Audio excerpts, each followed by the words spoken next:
दो चुटकी सिंदूर क्या बैजू को अपना पाई सविता। नीतू ने तो मजाक किया था क्योंकि वह जानती थी कि बैजू को देखना तो क्या, सविता उसका नाम भी सुनना तक पसंद नहीं करती। ए सविता, तेरा चक्कर चल रहा है न अमित के साथ? कुल्हनी मारते हुए सविता की सहेली नीतू ने पूछा। सविता मुस्कुराते हुए बोली, हाँ सही है, और एक बात बताऊं, हम जल्दी ही शादी भी करने वाले हैं। अमित से शादी करके तो तू महलों की रानी बन जाएगी। अच्छा वो सब छोड़, देख उधर तेरा आशिक बैजू कैसे तुझे हसरत भरी नजरों से देख रहा है। नीतू ने तो मजाक किया था क्योंकि वह जानती थी कि बैजू को देखना तो क्या, सविता उसका नाम भी सुनना तक पसंद नहीं करती। सविता चिढ़ उठी। वह कहने लगी, तू जानती है कि बैजू मुझे जरा भी नहीं भाता, फिर भी तू क्यों मुझे उसके साथ जोड़ती रहती है? अरे पगली, मैं तो मजाक कर रही थी, और तू है कि अच्छा अब से नहीं करूँगी। बस अपने दोनों कान पकड़ते हुए नीतू बोली। पक्का ना? अपनी आंखें तरेरते हुए सविता बोली। कहाँ मेरा अमित, इतना पैसे वाला और हैंडसम, और कहाँ ये निठल्ला बैजू। सच कहती हूँ नीतू, इसे देखकर मुझे घिन आती है।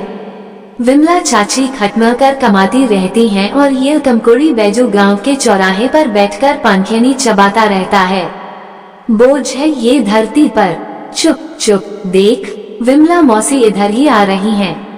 अगर उनके कान में अपने बेटे के खिलाफ एक भी बात पड़ गई ना, तो समझ ले हमारी खैर नहीं। नीतू बोली। सविता बोली, पता है मुझे, यही वजह है कि यह बैजू निठल्ला रह गया। मला की जान अपने बेटे बैजू में ही बसती थी। दोनों माँ बेटा ही एक दूसरे का सहारा थे। बैजू जब 2 साल का था तभी उसके पिता चल बसे थे। सिलाई कढ़ाई का काम करके किसी तरह विमला ने अपने बेटे को पाल पोस कर बड़ा किया था। विमला के लाड़ा प्यार में बैजू इतना आलसी और निकम्मा बनता जा रहा था कि न तो उसका पढ़ाई लिखाई में मन लगता था और न ही किसी काम में। बस गांव के लड़कों के साथ बैठकर हंसी मजाक करने में ही उसे मजा आता था। लेकिन बैजू अपनी माँ से प्यार बहुत करता था और यही विमला के लिए काफी था। गांव के लोग बैजू के बारे में कुछ न कुछ बोल ही देते थे, जिसे सुनकर विमला आग बबूला हो जाती थी। एक दिन विमला की एक पड़ोसन ने सिर्फ इतना ही कहा था, अब इस उम्र में अपनी देह कितना खटाएगी विमला, बेटे को बोल की कुछ कमाए धमाए। कल को उसकी शादी होगी, फिर बच्चे भी होंगे, तो क्या जिंदगी भर तू ही उसके परिवार को संभालती रहेगी? ये तो सोच कि अगर तेरा बेटा कुछ कमाएगा धमाएगा नहीं, तो कौन देगा उसे अपनी बेटी? विमला कहने लगी, मैं हूँ अभी अपने बेटे के लिए, तुम्हें ज्यादा चिंता करने की जरूरत नहीं है, समझी? बड़ी आए मेरे बेटे के बारे में सोचने वाली। देखना इतनी सुंदर बहू लाऊंगी उसके लिए कि तुम सब जल कर खाक हो जाओगे। सविता के पिता रामकृपाल डाकिया थे। घर घर जाकर चिट्ठियां बांटना उनका काम था, पर वे अपनी दोनों बेटियों को पढ़ा लिखा कर काबिल बनाना चाहते थे। उनकी दोनों बेटियां थीं भी पढ़ने में होशियार, लेकिन उन्हें ये पता नहीं था कि उनकी बड़ी बेटी सविता अमित नाम के एक लड़के से प्यार करती है और वह उससे शादी के सपने भी देखने लगी है। ये सच था कि सविता अमित से प्यार करती थी, पर अमित उससे नहीं बल्कि उसके जिस्म से प्यार करता था।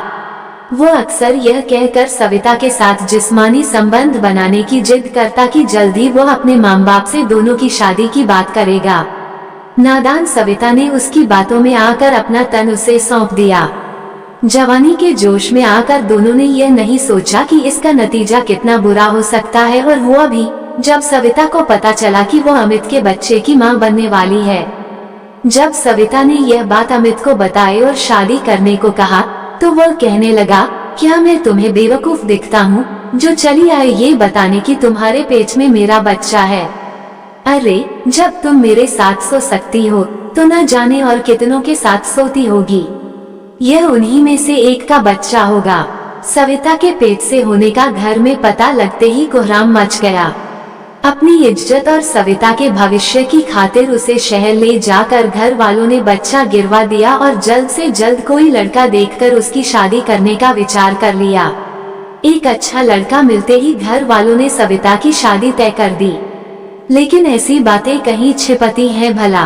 अभी शादी के फेरे होने बाकी थे कि लड़के के पिता ने ऊंची आवाज में कहा, बंद करो, अब नहीं होगी यह शादी। शादी में आए मेहमान और गांव के लोग हैरान रह गए। जब सारी बात का खुलासा हुआ तो सारे गांव वाले सविता पर थू-थू करके वहां से चले गए। सविता की माँ तो गश खा कर गिर पड़ी थी।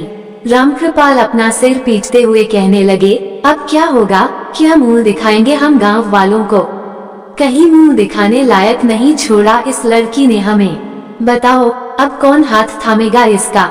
मैं थामूंगा सविता का हाथ। अचानक किसी के मुंह से ये सुनकर रामकृपाल ने अचकचा कर पीछे मुड़कर देखा तो बैजू अपनी माँ के साथ खड़ा था। बैजू, तुम? रामकृपाल ने बड़ी हैरानी से पूछा। विमला कहने लगी, हाँ भाई साहब, आपने सही सुना है। मैं आपकी बेटी को अपने घर की बहू बनाना चाहती हूँ, और वो इसलिए कि बैजू आपकी बेटी से प्यार करता है। रामकृपाल और उनकी पत्नी को चुप और सहमा हुआ देखकर विमला आगे कहने लगी, ना आप गांव वालों की चिंता ना करो, क्योंकि मेरे लिए मेरे बेटे की खुशी सबसे ऊपर है। बाकी लोग क्या सोचेंगे, क्या कहेंगे, उससे मुझे कोई फर्क नहीं पड़ता है। अब अंधे को क्या चाहिए, दो आंखें ही न। उसी मंडप में सविता और बैजू का ब्याह हो गया। जिस बैजू को देखकर सविता को उबकाई आती थी, उसे देखना तो क्या वो उसका नाम तक सुनना पसंद नहीं करती थी, आज वही बैजू उसकी मांग का सिंदूर बन गया। सविता को तो अपनी सुहागरात एक काली रात की तरह दिख रही थी। क्या मुंह दिखाऊंगी मैं अपनी सखियों को? क्या कहूंगी कि जिस बैजू को देखना तक गवारा नहीं था मुझे, वही आज मेरा पति बन गया?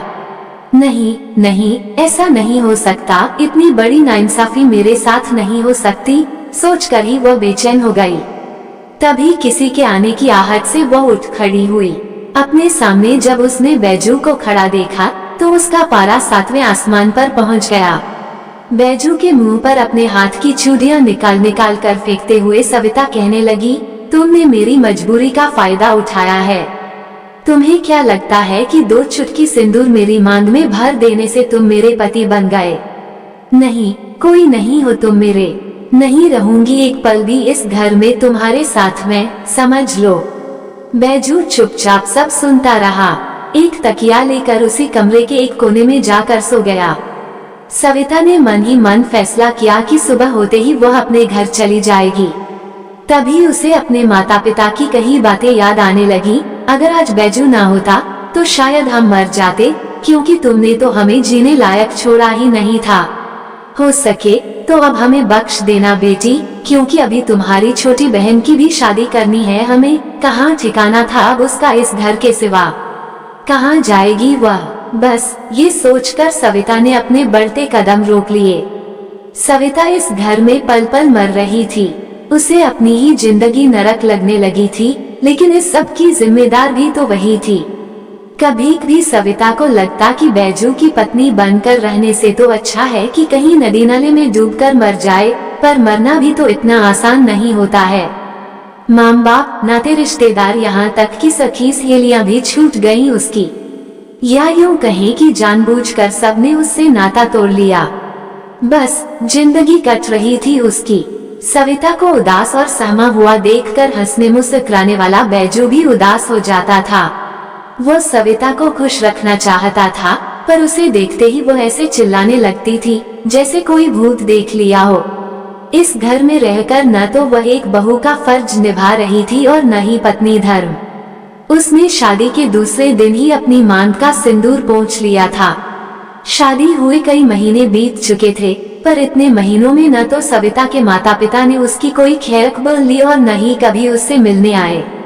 क्या क्या सोच रखा था सविता ने अपने भविष्य को लेकर, पर पल भर में सब चकनाचूर हो गया था। शादी के इतने महीनों के बाद भी भले ही सविता ने प्यार से मेरी तरफ एक बार भी न देखा हो, पर पत्नी तो वह मेरी ही है न, और यही बात मेरे लिए काफी है। यही सोचकर बैजू खुश हो उठता था। एक दिन न तो विमला घर पर थी और न ही बैजू। तभी अमित वहां आधमका। उसे यूं अचानक अपने घर आया देख सविता हैरान रह गई। वो गुस्से से तमतमाते हुए बोली, तुम्हारी हिम्मत कैसे हुई यहाँ आने की? अमित कहने लगा, अब इतना भी क्या गुस्सा? मैं तो ये देखने आया था कि तुम बैजू के साथ कितनी खुश हो। वैसे तुम मुझे शाबाशी दे सकती हो। अरे ऐसे क्या देख रही हो, सच ही तो कह रहा हूँ कि आज मेरी वजह से ही तुम यहाँ इस घर में हो। सविता हैरानी से बोली, तुम्हारी वजह से क्या मतलब? अरे मैंने ही तो लड़के वालों को हमारे संबंधों के बारे में बताया था और यह भी कि तुम मेरे बच्चे की माँ भी बनने वाली हो। सही नहीं किया क्या मैंने? अमित बोला। सविता ये सुनकर हैरान रह गई। वह बोली, तुमने ऐसा क्यों किया? बोलो न। जानते हो, सिर्फ तुम्हारी वजह से आज मेरी जिंदगी नरक बन चुकी है। क्या बिगाड़ा था मैंने तुम्हारा? बड़ा याद आता है मुझे तेरा ये गोरा बदन। सविता के बदन पर अपना हाथ फेरते हुए अमित कहने लगा तो वह दूर हट गई। अमित बोला, सुनो, हमारे बीच जैसा पहले चल रहा था चलने दो। मतलब? सविता ने पूछा। हमारा जिस्मानी संबंध और क्या। मैं जानता हूँ कि तुम मुझसे नाराज हो, पर मैं हर लड़की से शादी तो नहीं कर सकता ना। अमित बड़ी बेशर्मी से बोला। मतलब तुम्हारा संबंध कईयों के साथ रह चुका है। छोड़ो वे सब पुरानी बातें, चलो फिर से हम जिंदगी के मजे लेते हैं। वैसे भी अब तो तुम्हारी शादी हो चुकी है, इसलिए किसी को हम पर शक भी नहीं होगा, कहता हुआ हद पार कर रहा था अमित। सविता ने अमित के गाल पर एक जोर का तमाचा दे मारा और कहने लगी, क्या तुमने मुझे धंधे वाली समझ रखा है? माना कि मुझसे गलती हो गई तुम्हें पहचानने में, पर मैंने तुमसे प्यार किया था और तुमने क्या किया? अरे तुमसे अच्छा तो बैजू निकला, क्योंकि उसने मुझे और मेरे परिवार को दुनिया की रुसवाइयों से बचाया। जाओ यहाँ से, निकल जाओ मेरे घर से, नहीं तो मैं पुलिस को बुलाती हूँ, कहकर सविता घर से बाहर जाने लगी कि तभी अमित ने उसका हाथ अपनी तरफ जोर से खींचा। तेरी ये मजाल कि तू मुझ पर हाथ उठाए, पुलिस को बुलाएगी, अभी बताता हूँ, कहकर उसने सविता को जमीन पर पटक दिया और खुद उसके ऊपर चढ़ गया। खुद को लाचार पाकर सविता डर गई। उसने अमित की पकड़ से खुद को छुड़ाने की पूरी कोशिश की, पर हार गई। मिन्नतें करते हुए वह कहने लगी, मुझे छोड़ दो, ऐसा मत करो, पर अमित तो अब हैवानियत पर उतारू हो चुका था। तभी अपनी पीठ पर भारी भरकम मुक्का पड़ने से वह चौंक उठा। पलट कर देखा तो सामने बैजू खड़ा था। तू? बैजू बोला। अमित हंसते हुए कहने लगा, नामर्द कहीं के, चल हट। इतना कहकर वो फिर सविता की तरफ लपका। इस बार बैजू ने उसके मुंह पर एक ऐसा जोर का मुक्का मारा कि उसका होंठ फट गया और खून निकल आया। अपने बहते खून को देख अमित तमतमा गया और बोला, तेरी इतनी मजाल कि तू मुझे मारे, कहकर उसने अपनी पिस्तौल निकाल ली और तान दी सविता पर। अमित बोला, आज तो इसके साथ मैं ही अपनी रातें रंगीन करूंगा। पिस्तौल देखकर सविता की सिट्टी पिट्टी गुम हो गई। बैजू भी दंग रह गया। वो कुछ देर रुका, फिर फुर्ती से यह कह के अमित की तरफ लपका, तेरी इतनी हिम्मत कि तू मेरी पत्नी पर गोली चलाए? पर तब तक तो गोली पिस्तौल से निकल चुकी थी, जो बैजू के पेट में जा लगी। बैजू के घर लड़ाई झगड़ा होते देखकर शायद किसी ने पुलिस को बुला लिया था। अमित वहां से भागता, उससे पहले ही वो पुलिस के हत्थे चढ़ गया। खून से लथपथ बैजू को तुरंत गांव वालों ने अस्पताल पहुंचाया। घंटों ऑपरेशन चला। डॉक्टर ने कहा, गोली तो निकाल दी गई है, लेकिन जब तक मरीज को होश नहीं आ जाता कुछ कहा नहीं जा सकता। विमला का रो रो कर बुरा हाल था। गांव की औरतें उसे हिम्मत दे रही थीं, पर वे ये भी बोलने से नहीं चूक रही थीं कि बैजू की इस हालत की जिम्मेदार सविता है। सच ही तो कह रहे हैं सब, बैजू की इस हालत की जिम्मेदार सिर्फ मैं ही हूँ। जिस बैजू से मैं हमेशा नफरत करती रही, आज उसी ने अपनी जान पर खेलकर मेरी जान बचाई, अपने मन में ही बातें कर रही थी सविता। तभी नज ने आकर बताया कि बैजू को होश आ गया है। बैजू के पास जाते देख विमला ने सविता का हाथ पकड़ लिया और कहने लगी, नहीं, तुम अंदर नहीं जाओगी। आज तुम्हारी वजह से ही मेरा बेटा यहाँ पड़ा है। तू मेरे बेटे के लिए काला साया है। गलती हो गई मुझसे, जो मैंने तुझे अपने बेटे के लिए चुना। आप सविता है ना? तभी नज ने आकर पूछा। डबडबाई आंखों से वह बोली, जी मैं ही हूँ। अंदर जाए, मरीज आपको पूछ रहे हैं। नस के कहने से सविता चली तो गई, पर सास विमला के डर से वह दूर खड़ी बैजू को देखने लगी। उसकी ऐसी हालत देख वह रो पड़ी।